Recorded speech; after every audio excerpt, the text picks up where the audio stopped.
The wind howled through the streets. Rhysa flinched at a loud ripping crack of thunder, the air sizzling in the wake of lightning's passage. She touched her sword and dagger, but decided against them. A dead guard would be far too conspicuous to any patrol. Rhysa smiled and reached with her mind, setting a loop to visual that would make the guard register nothing where she stood. She set it to fade in 2 minutes. A minute later, the lock clicked. She opened the door, slipped inside, and relocked it.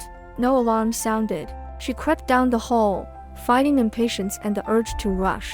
A man stormed out of a side door, angry, and stalked to the room at the end of the hall. Rhysa ran silently after him and slipped through the door. He stood at a table, muttering, "I hope it works," then spun and left. On the table glowed a scintillating sphere about 12 inches in diameter, the house orb. Her target. She reached for it just as the door latch tripped. She threw an envelope of silence around them.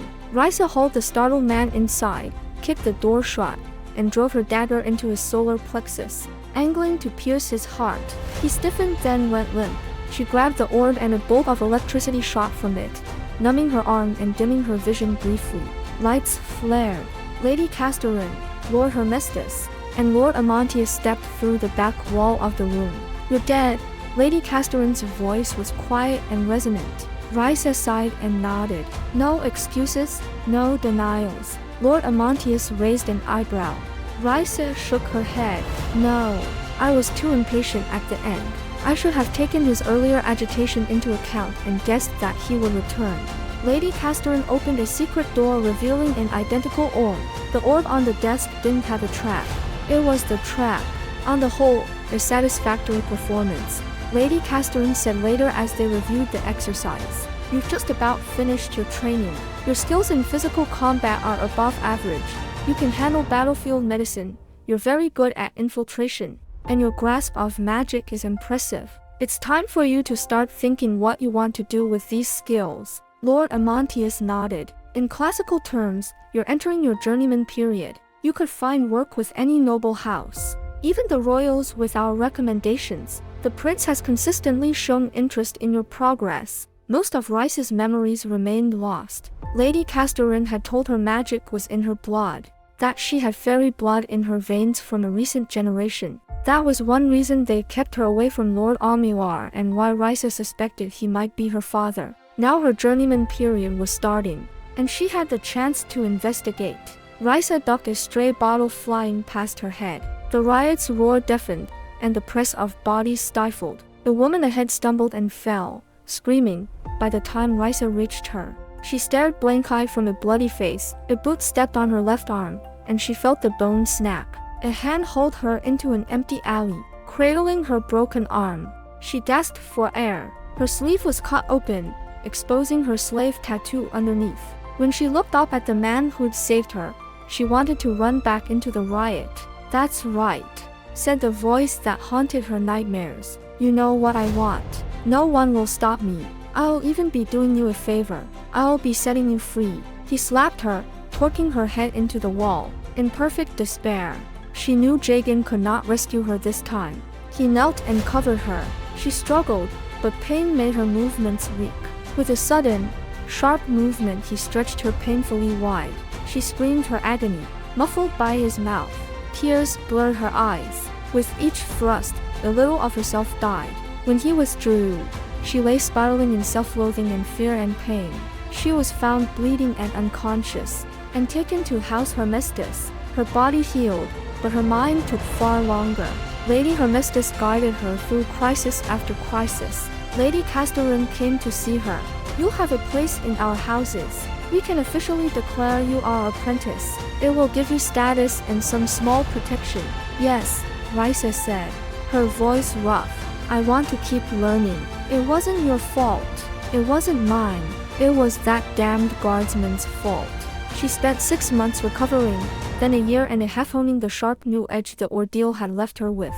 2 figures were sparring lightly when Rhysa entered the cell. One was Lady Castorin, the other was Elise. "Elise." Rhysa ran and hugged her friend, kissing her cheek. "Good heavens, girl, you've changed in the past year. It's good to see you." They warmed up together, their blades ringing, laughing as they sparred. The lesson was brutal fighting all out while deflecting Lady Castorin's magical attacks. Later, soaking in the baths, Elise shook her head. Lady Castorin hired me for a couple of months, Elise added. Rhysa brightened. It'll be good to have you around again. Rhysa told Elise about her riot investigation. I suspect it was deliberately started. I need to find out who benefited. I'll get a formal request from Lady Castorin to access guard records. No one will question it. They found Lady Castorin in the library. She listened, then smiled. Jace would be proud. She wrote out the request in minutes and handed it to Rhysa. Request in hand, they set out. Rhysa wore her apprentice tunic, left her sword behind, and strapped a second dagger to her thigh. Consistency is the key to misdirection, she quoted Lord Amontius. An armed escort would draw too much attention. Elise scowled. I feel naked without it. Rhysa grinned. I've seen you naked. You're even more confident naked than you are with a sword. As they walked, Elise asked about the prince. He comes around every couple of months. It's almost like he's checking on a younger sister. Rhysa said. Wouldn't that be something? You turning out to be one of the royals, Elise teased. Rhysa shook her head. Not a chance. What little I remember is a lair carved out of a mountainside. Occasionally I get images of a dragon who taught me things, but that's it. Elise stopped, round-eyed and pale. You were taught by a dragon? Rhysa threaded her arm through Elise's. Come on. Let's get this errand done. At the guard office, Rhysa played the soft, harmless apprentice. The clerk flushed and promised the records would be ready in 4 hours, under number 56. Once 3 blocks away, Rhysa dropped the act. Harmless, forgettable fluff. They won't really remember what I looked like. Damn, girl, but you've got nerve, Elise said. Never mind, Elise said with determined cheer. Let's go shopping.